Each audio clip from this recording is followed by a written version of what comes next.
Good morning. I'm going to go ahead and go through these half-life problems for you so you can get your answers checked and see if you had any difficulties on the problems. If so, hopefully this explanation will help you.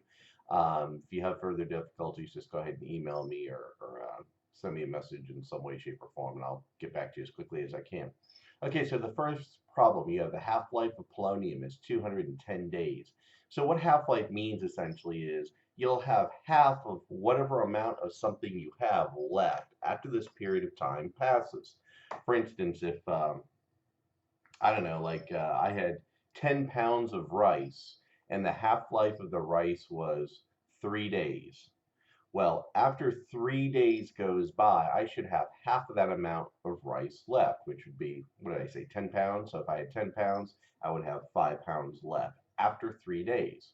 If another half life goes by, another 3 days in addition to the first 3 days goes by, I would have another half of that initial remaining amount left. So it would go from 10 to 5, and then from 5, again, cut in half for the second half life down to 2.5. And that's essentially all half life is. You're taking a look at the amount of substance left after some certain period of time, whatever that half life is. Okay, half the amount left after that amount of time has passed.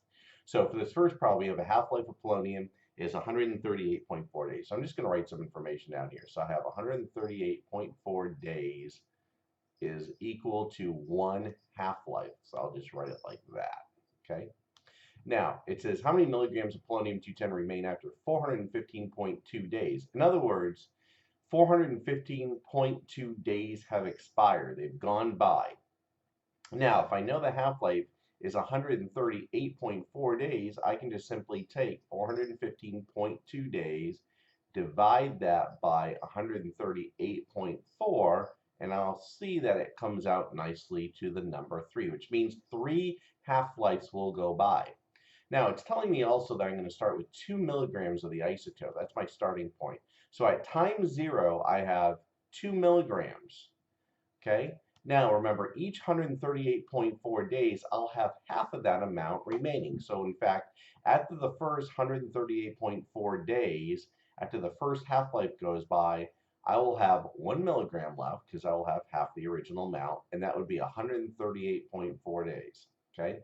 After the second half-life goes by, so we'll call this half-life 1, half-life 2, we will go from 1 milligram, cut that in half, 2.5 milligrams. That's a second 138.4 days. And then the third half-life would be, I will go from that 0.5 milligrams that I had left over here to 0.25 milligrams. That's cutting the 0.5 in half. That would be 138.4 days again. And I can see if I add all of these up, it comes out to 415.2 days. Okay, there's a few ways a lot of times you can solve the problem. Like here, I could say I had 415.2 days go by, each half-life is 138.4, so there's 3 half-lives. So I could take 1/2, that's half-life, right? That each time I'm cutting it in half. So a half, that's the first half-life, times a half, that's the second half-life, and a half again, that's the third half-life. So if I multiply these out, 2 times 2 is 4 times 2 is 8, I should have 1/8 of the original amount. So another way of taking a look at it is if 3 half-lives go by, I should have 1/8 of the original amount. If the original amount again was 2 milligrams, it would be 2 milligrams times 1/8, and I again would get 0.25 milligrams. Okay, so you can see if you do it this way or you do it this way, walking it through manually, you'd get the same answer. Okay, now let's take a look at problem 2. Assuming that you have a half-life of 1,599 years. So I can see now the half-life 1,599 years equals 1 half-life. Okay, now how many years will be needed for the decay of 15/16ths of a given amount of radium-226? What this is saying, and that's an equal sign, by the way, badly written. But okay, so let's say I'm going to have 15/16ths left, right?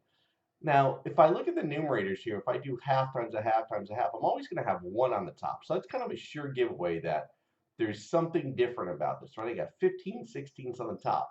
But what's that key word in front? It's decay, meaning 15/16ths of it will be gone, which means I would have 1/16th remaining. So if 1/16th remains, how many times do I have to multiply a half times a half times a half times a half, etc., until I get to 1/16? So let's do it out.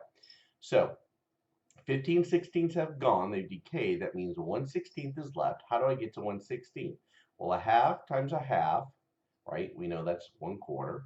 And then a half times a half again, that's going to bring it to 1/8, right? And then a half times a half times a half times a half, that's going to bring it to 1/16. So we can see half times a half times a half times a half is going to equal to that 1/16, and that's going to be 1/2 life, 2 half-lives, 3 half-lives, 4 half-lives. Okay, so 4 half-lives will go by. Now, if I go back to the original problem, I said 1,599 years is equal to a half-life, and I want to know at what point will I actually have 1/16 left or 15/16 gone, just a different way of looking at the same thing.